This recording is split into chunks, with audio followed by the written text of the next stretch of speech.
Yo soy María Fein, María de Los Ángeles Fein. Estamos en el espacio de recuperación patrimonial del Hospital Vilar de Bo.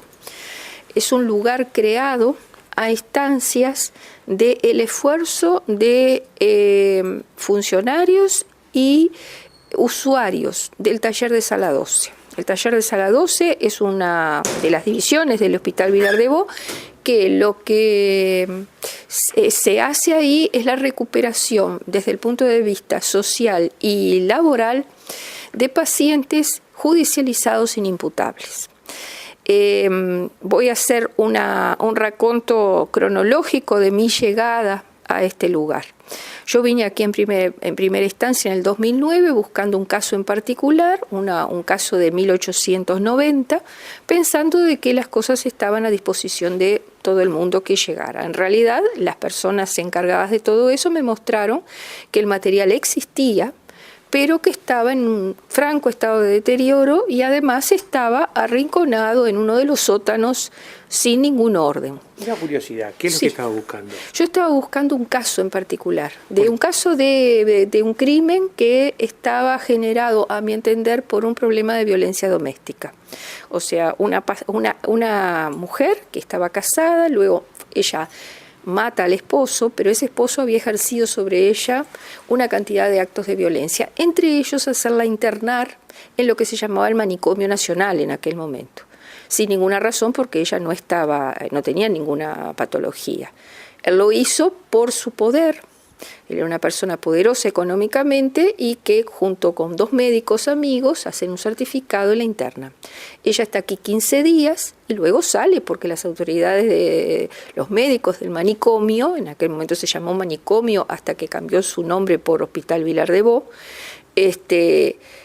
determinaron de que esa mujer estaba sana. Entonces, en base a ese caso que fue muy sonado, yo venía a buscar esos antecedentes. ¿Y que después sale del hospital? Después sale del hospital, tiene una serie de problemas más y en un determinado momento ella mata a su esposo y es condenada por eso. Ella muere antes de cumplir su condena, pero la cuestión es que lo mata por muchas razones, pero entre ellas por toda esa violencia que él había ejercido, le había sacado su hijo, se había quedado con sus bienes, o sea, había sido realmente todo un proceso de desvalorización y de agravio a esa mujer. Bueno, yo tenía interés de ver el expediente de su ingreso al hospital. ¿Lo encontraste? A la larga sí. A la larga sí, por supuesto, lo tengo acá. Mostrámelo. ¿Cómo no? A ver. Acá. Sí, dale.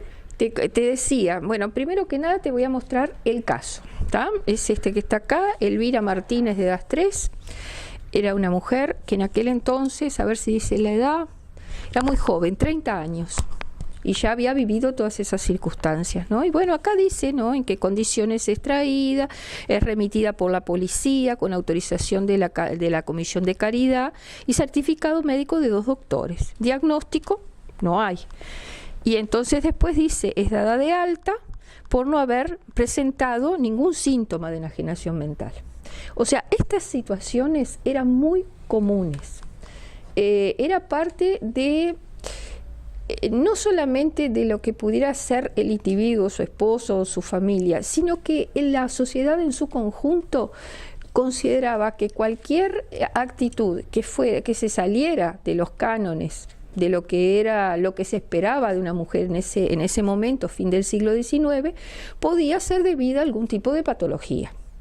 Entonces no es el único caso. Acá encontramos un caso interesantísimo, que es se nos acercó una joven buscando los antecedentes de su bisabuela y de su tatarabuela, que existía la historia familiar de que ambas habían abandonado la familia. Una se había ido en su tiempo, había dejado a los hijos, y luego su hija, o sea, la bisabuela de esta chica que buscaba esos datos, también había hecho lo mismo. A ellos eso le resultó un poco curioso, raro, porque era la historia interna de cada familia, ¿no? Y lo que hizo fue averiguar con otra gente y le dijeron, mira, a mí me parece que tu familia, en realidad, esas 2 señoras, ellas estuvieron internadas. Ella vino aquí y las encontramos a las 2. Las 2 pobres habían sido internadas, porque tuvieron algún tipo de patología mental. Una de ellas está acá, está marcadito el caso, y resulta que en realidad nunca habían abandonado su familia, sino que en realidad habían estado internados y habían fallecido, aquí mismo. Aquí mismo no, ese caso es en la colonia Echepare, finalmente falleció.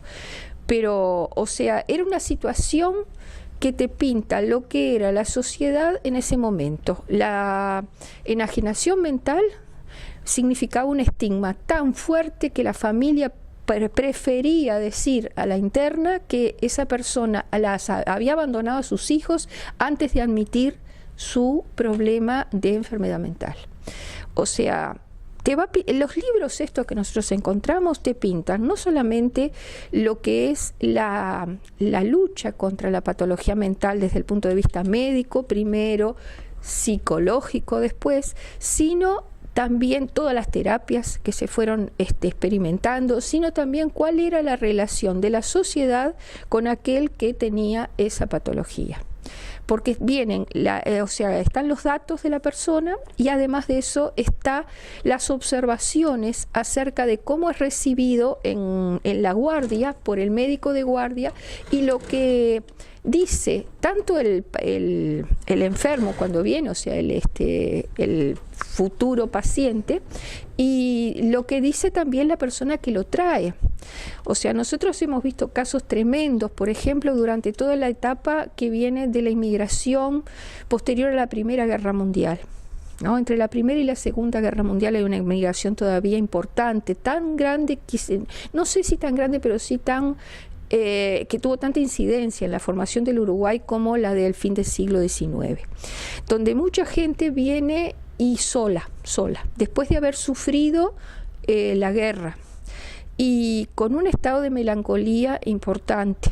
Melancolía era de depresión, o sea, lo que acá figura es melancolía como patología.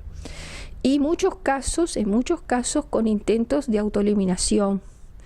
O sea, todo eso queda plasmado y queda plasmado también la situación de ese inmigrante que venía sin su familia, esperanzado de encontrar un lugar donde hacer su vida y que muchas veces se encontraba con una realidad que era totalmente diferente. Entonces, en los libros uno ve la patología mental, pero además ve la situación de la sociedad y las expectativas y la forma en que esa sociedad veía la patología mental durante todo ese tiempo.